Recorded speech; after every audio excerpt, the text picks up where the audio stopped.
All right, I guess it's my turn. I will be doing the film analysis. The film is about Spartacus, a slave turned gladiator who led the largest slave rebellion in Rome's history. Who Spartacus is portrayed by Kirk Douglas, and the movie itself was also produced by Kirk Douglas.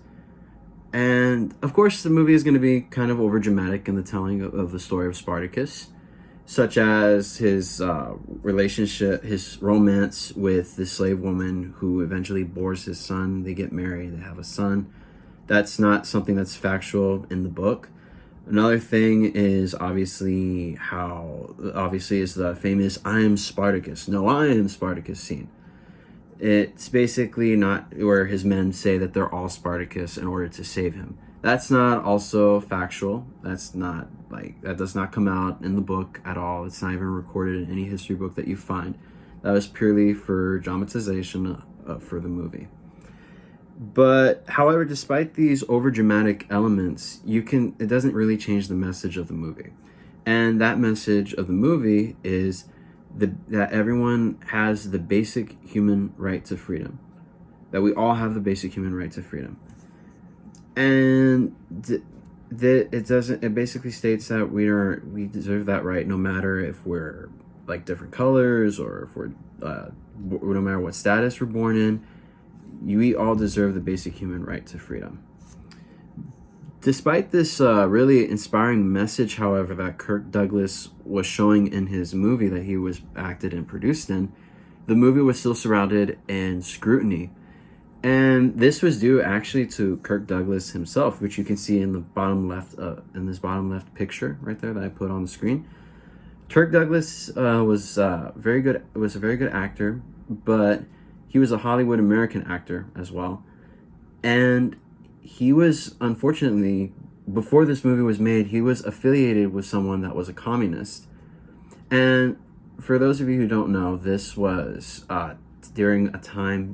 took place during a time called the Red Scare, which was ushered forward by Senator McCarthy and his infamous list of communists that were dwelling amongst us during this time. And Kirk Douglas, since he was affiliated with someone that was a communist, people assumed that he was also a communist. And eventually, Kirk Douglas became part of a group known as the Hollywood 10, which was basically this group was a group of actors, directors, and producers who were suspected of being communists due to either affiliation or past statements they had made in the past. Basically, they were accused of being communists themselves due to these other actions that they had taken. And they were taken eventually to a government trial where the government did an investigation and a bunch of questioning on these actors and producers and directors. Eventually, it didn't yield any evidence that they were actually even communists. So they just had to let them go. However, Kirk Douglas was still affiliated, was still thought to be a communist despite being acquitted of these charges. That's how strong Senator McCarthy's movement of the Red Scare had become. So he was still under much scrutiny, even when he made this movie. And this was taking place during the 50s. So even when this movie was made released in 1960, he was still under the scrutiny, and the film was also under heavy scrutiny because most people just assumed that it was a film about communism, about how communism is so great, that Kirk Douglas was trying to present this perfect society that was purely communist. But that's why the movie was surrounded by so much heavy controversy. Despite all these negative reviews released by people that had went to watch the movie that thought it was just a communist movie being produced by Douglas, there were still some positive elements, such as what I stated, that the inspiring story of freedom that many newspapers still said it, such as the Variety, the Washington Post produced that and showed that. But with that, I'm going to go ahead and just pass it on to the next person. All right, my turn again. I will be doing I'm doing the third comparison. In the movie Spartacus, the 1960 version, Spartacus gives a speech to his army about freedom And then the next scene shows Spartacus engaging Crassus and his army. Spartacus, of course, loses, and the infamous "I am Spartacus" scene emerges. The, however, in the movie, however, in the book, The Life of Crassus, written by Plutarch, it contrasts this greatly. Plutarch describes Spartacus as men who are little more than raiders who do not have the loyalty portrayed in the movie, such as the infamous "I am Spartacus" scene. And on the eve of the final battle, many of Spartacus's men abandon him, as told by Plutarch.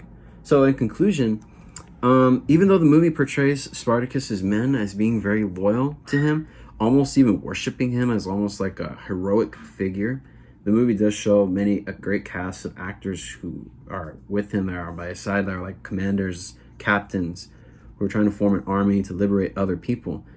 Despite them showing this loyalty in the movie, this loyalty is not in the book. It's literally, Plutarch describes them as little more than pirates, as I just stated right now. He doesn't really describe them as loyal. He even goes so far as to say that they're really not much more than rabble at one point. And like I said right now, on the eve of the final battle, many of Spartacus's men abandon him, as told by Plutarch, as I just stated right now. So the infamous "I am Spartacus" scene that shows the loyalty of his men didn't really happen. So basically, that is one falsehood that is not really in the movie. And to answer this next question, what would I have done differently in the film? Well, what I would have done differently was that I would have shown more of Julius Caesar. I wanted to actually see more about him. Caesar is such a pivotal and interesting character. Even though, he's such an interesting character. Also, I'm not gonna lie, the portrayal they did of Caesar as this really calm person, this really non-arrogant or non-confident person, I didn't really like that. Caesar, how he's described in his books, is more that he's very confident, very strong, very passionate leader. And while it does show that Caesar and Crassus are getting to know each other, and it does show Caesar in the movie, I just really did not like that very much, how they portrayed him. And I would have also included Pompey as well, because Pompey is kind of essential to Crassus, because he and Crassus were sort of like, what is it called? Not competitors. They were rivals. There you go. They were political rivals, and they were also military rivals. And it mentions that even in Plutarch, that when Crassus beat Spartacus, that Pompey came back from defeating the Parthians, that Pompey received a lot more glory when he came back to Rome, versus Crassus, who didn't really get much because he only defeated a rabble. So Crassus was incredibly jealous because of this. So it would have been, I think that honestly, it would have been very interesting to see more of Pompey and Caesar. And like I just stated right now, how Crassus was jealous of Pompey. I think it would have been interesting to see that Caesar trying to get Pompey and Crassus together, like when they form their triumvirate. I feel like that would have been very interesting. Like that would have been something very interesting to see how make it in a way that Spartacus kind of brought them together, like all three of them together. You know what I mean? So that's what I believe would have been way more interesting, in my opinion. That being said, though, I believe that the film is very good in itself. I really enjoyed watching it, and I really enjoyed doing this assignment. Like I said, very good film and very interesting. And with that, I'm going to go ahead and pass it on to the next person.